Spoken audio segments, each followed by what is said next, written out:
आज आपण या ठिकाणी पाटा वगैरे कसं टाकायचं तर या ठिकाणी आपण शिकणार आहे. चला तर या ठिकाणी तुम्हाला सर्वप्रथम तुम्हाला एक ग्लेंडर पाहिजे. ग्लेंडरवरती एक ब्लेड अशा प्रकारे हे तुम्हाला घ्यावं लागतं. त्याच्यानंतरला हे याला म्हणतात साफ्टिंग वगैरे. त्याच्यानंतरला हा पाटा. ओके, तर या ठिकाणी आपल्याला हे साहित्य तुमच्याकडे उपलब्ध असायला पाहिजे. त्याच्यानंतरला ह्या ठिकाणी आपण प्रोसेस वगैरे बघू, पाटा टाकण्याची पद्धत कशी आहे. चला तर या ठिकाणी आपण स्टार्ट करूया. पाटा टाकण्याच्या अगोदर या ठिकाणी व्यवस्थितरित्या येथील जे घाण वगैरे आहे, केरकचरा म्हणजे जे धुळेचे पट्टे वगैरे या ठिकाणी काढून टाकायचे. त्याच्यानंतरला हा व्यक्ती या ठिकाणी आता पाटा वगैरे कसा टाकायचा हे तुम्हाला एखाद्या चांगल्या पद्धतीने सांगणार आहे. चला तर ह्या ठिकाणी व्यवस्थितरित्या ह्या ठिकाणी ते व्यक्ती बघू ह्या ठिकाणी कोणत्या प्रकारे या ठिकाणी घसाई वगैरे झालेले. तर या ठिकाणी एक ग्लेंडरच्या सहाय्याने आपण या ठिकाणी एक मशीन वगैरे चालू केला. चला तर ह्या ठिकाणी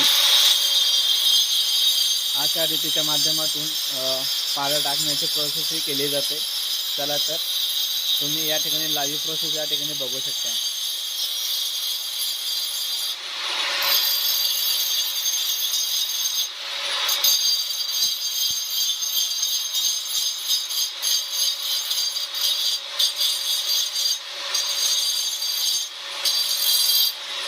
तर जसं की ह्या चक्कीचा पार्ट आहे, तुम्ही बघू शकता.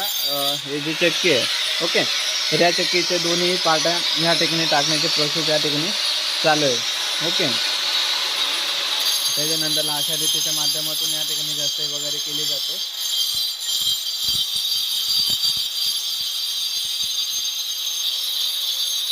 तर अशा पद्धतीच्या माध्यमातून तुम्ही पाटा टाकण्याची प्रोसेस ही करू शकता व्यवस्थितरित्या. कारण की हे ग्लेंडर कशा पद्धतीच्या माध्यमातून धरावं लागतं. तर या ठिकाणी तुम्ही ग्लेंडर तुम्ही बघू शकता कसं या ठिकाणी पकडलेलं आहे.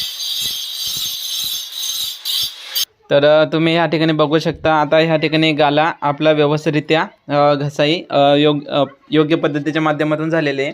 त्याच्यानंतरला ह्या जे साईडला आहे जे तर यांची घसाई अजून बाकी आहे. तर या ठिकाणी बघा अशा माध्यमातून तुम्हाला आपल्या पाटा टाकण्याची ही प्रोसेस ही केली जाते.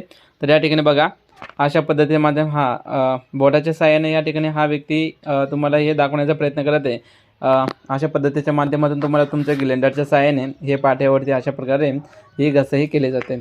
चला तर तुम्ही पण तुमच्या चक्कीच्या पाटा ही अशा रीतीच्या माध्यमातून तुम्ही हे टाकू शकता आपल्या ग्लेंडरच्या साहाय्याने. चला तर प्लेट वगैरे पण ग्लेंडरच्या अशा पद्धतीचे तुम्हाला व्यवस्थितरित्या पकडावं लागेल.